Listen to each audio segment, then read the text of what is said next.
Welcome to Bodhi Unified Flow. Today, we are decoding the mechanics of manufacturing and supply chains by analyzing a specific text, Factory Physics for Managers. Most managers lead their operations using intuition based on averages or by directly copying the Toyota production system. They adopt the layouts and the terminology, yet rarely understand the actual physics governing why those systems succeed in the first place. These initiatives by imitation routinely fail in complex environments. A layout that works perfectly for a highly predictable automotive line will collapse when applied to a custom job shop because the underlying laws of variability in those two environments are entirely different. Look at this historical mass production method. Boeing packed B-17 fuselages densely on the factory floor, moving parts in massive batches. The physics of their mid-century supply chain dictated this specific spatial layout. Compare that to the modern Boeing 787 Dreamliner. Here, assembly happens in stationary bays directly adjacent to office workstations. There is no single correct layout in manufacturing. There is only the correct physical setup for a specific product and its unique variability profile. When leaders ignore these unique profiles, they enter a cycle of whack-a-mole management. They reduce inventory to hit a quarterly target, which immediately crashes on-time delivery. Then they mandate overtime to fix the delivery metrics, which destroys profit margins. They are fighting the symptoms, leaving the systemic variability completely unmanaged. Predictable financial performance requires an objective, scientific framework to calculate exactly how a system will behave before making a change. Executives typically understand the math of finance. Revenue minus costs equals profit. However, the mathematical relationships governing physical operations remain entirely disconnected from the boardroom.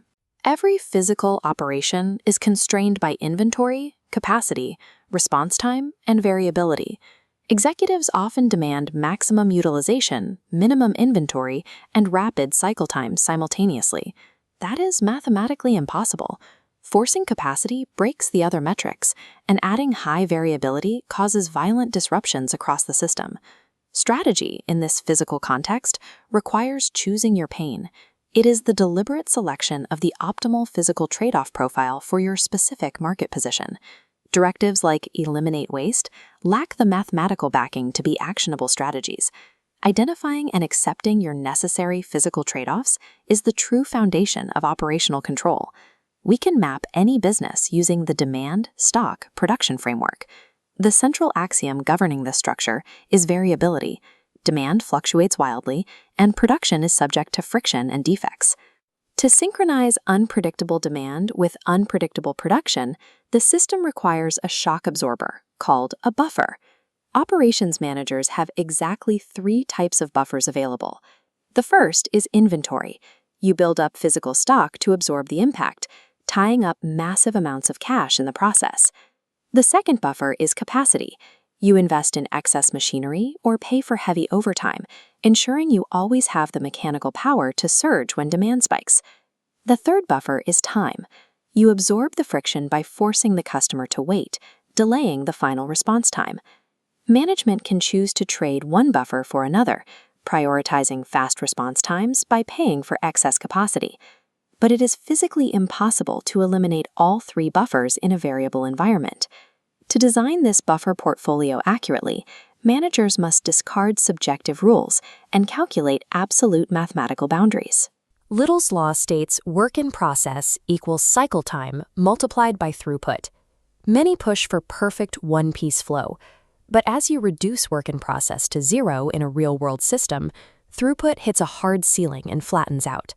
Attempting perfect flow actually destroys output. Optimal performance under Little's law occurs precisely at the point where you achieve maximum throughput at the absolute minimum cycle time, the exact boundary where the curve flattens. To understand capacity constraints, we use the Kingman formula, mapping cycle time against utilization. Look at the right edge. Cycle times do not scale linearly. As machine utilization nears 100%, cycle times rocket upward exponentially. Pushing a factory to maximum utilization mathematically guarantees massive delays. Finally, we define the cost of service using the variance of replenishment time demand, mapping inventory investment against fill rate. Achieving an 80% fill rate is cheap, But as a business approaches 99%, the required inventory investment explodes outward toward infinity. By mapping these three equations, managers perform absolute benchmarking. They locate the exact efficiency frontier for their specific business conditions, mapping the limits of what their physical constraints will allow. These equations prove that average-based intuition is wrong. They provide leaders with exact limits on how hard a system can be pushed before it structurally fails.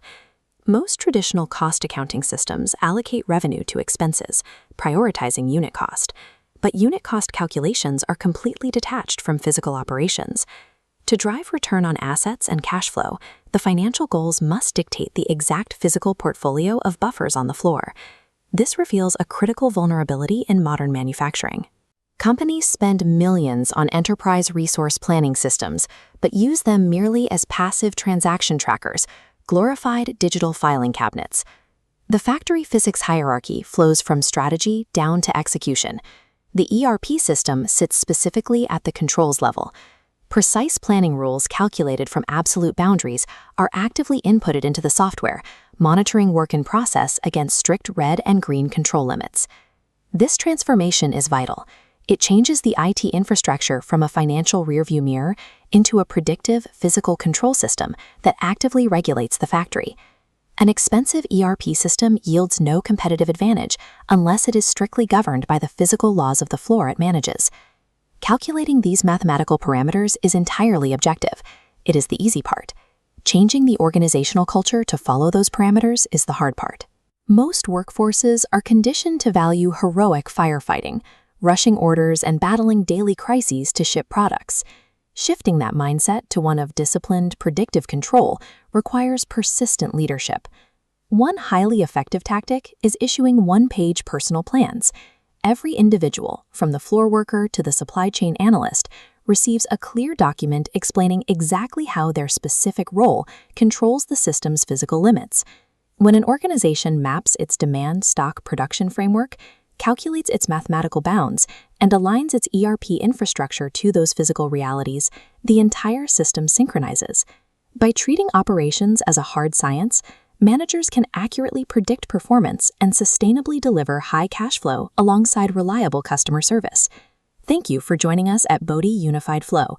True operational leadership relies on the immutable laws of physics, not the illusion of imitation.